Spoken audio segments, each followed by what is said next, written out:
Tonight on 2 News at 10. Capturing dangerous criminals. You gotta have these to bounty hunt. And leading a rough crew. Broke my nose twice, broke this cheekbone once, dislocated my jaw. 2 News introduces you to a one-of-a-kind Utah bounty hunter.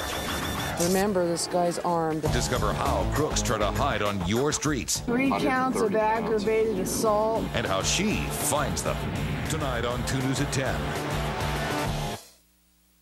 Next on 2 News at 10, meet a one-of-a-kind Utah bounty hunter. Discover how crooks try to hide on your streets and how she finds them. Next on 2 News at 10.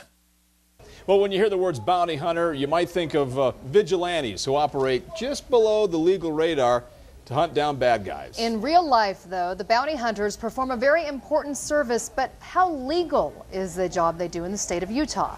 Mike Hedrick actually hit the streets with a bounty hunter to find out. Mike?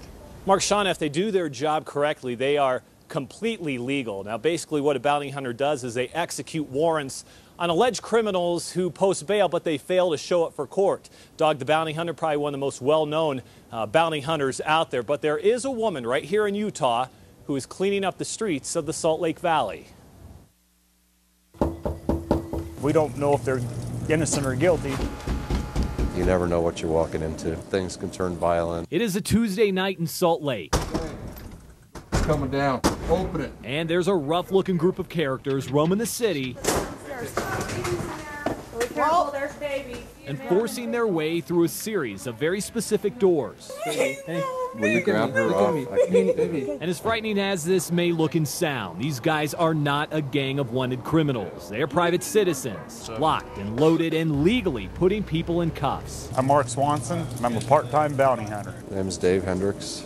I'm a bounty hunter. Known as Fox Force, this team of bounty hunters is a little unusual. It's not just a bunch of hard-nosed men. There's a couple of girls in there. We're not going to f with the girls. But their leader is a fearless and feisty, long-haired brunette. She's the boss, the brains, the mother of 7 who has been chasing after bail jumpers for more than 20 years. I don't look dangerous, you know, so that's definitely to my advantage. The last thing they're thinking is bounty hunters are here. Threatened, assaulted, and shot at, Rita Holt has given her life to a world of hunting down alleged criminals. Every night begins with a quick look through the files. Okay, you guys, we're doing a pretext call. And once she gets her list of warrants, the game is on. Okay, we're going in. See if you can get in any of the side windows, Mark. For the 7th time in just weeks, Fox Force has blanketed the home of Lena Smith.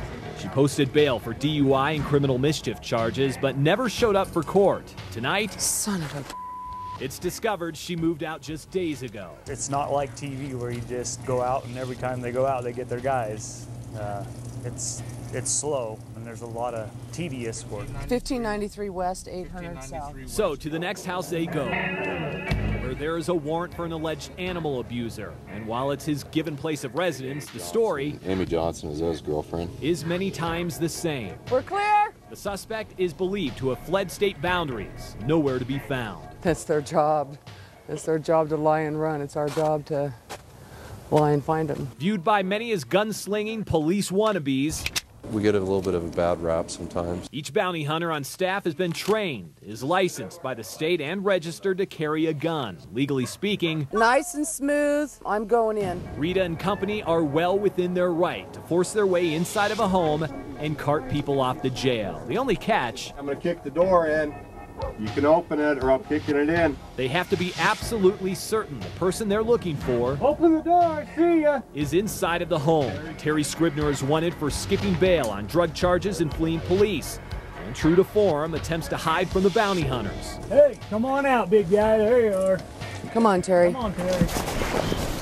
His feeble attempt at cat and mouse has landed Scribner once again in cuffs. He is the latest trophy for this group of hunters. See, now that's what it's all about. That's the adrenaline rush. Who will quickly cash him in for a few $1,000s. Few will argue this is a dangerous and unusual way for someone to spend their weeknights. But ask these guys if it's worth it. I'm sure either one of us would take a bullet for the other one. And they wouldn't have it any other way. But I always knew that this is what I was. This is what I've done. This is what I'm good at. I don't want to do anything else. No, you're going to stay in front with me.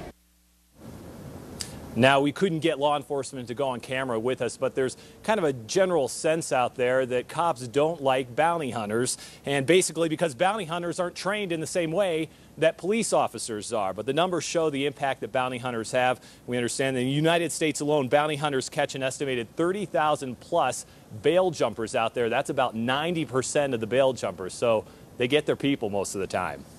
All right, Mike, thanks.